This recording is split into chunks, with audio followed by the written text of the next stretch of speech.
हा एनसीसी बालावली संघाच्या बाजूने टाकणारा फिरवणारा जाऊन षटकापण टाकलाय. पाहिलं शाहीर आनंद चौगुलेचं. लोक आहे का शाने, किती प्रदूषण होतंय, किती काय.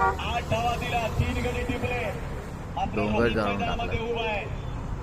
किती ते प्रदूषण आहे का. हे बघा सगळ्यात धूर आहे बघा, कहानी में ट्विस्ट है. क्या सगळ्यात यहाँ धूर पे धूर. स्टार्ट में ही फिनिश करने जाएगा या फिर सिंगल कमल में गेम को बघून पलटेगा. घ्या लोकेशन वर कोणते. हे बघा एवढा धूर चाललाय, काय आहे का प्रदूषण. जबाबदारी वाढली आहे. भारतामध्ये या गोष्टी मात्र रोहित रोखायला हव्या. आहे.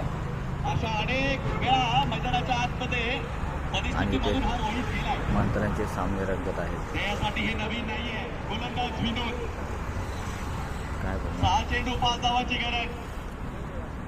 या आखरी लढाई एनसीसी बालावली संघाला या वर्षामध्ये राहायचं असेल तर हा षटकार गेलाय. संपलाय प्रवास एनसीसी बालावली संघ.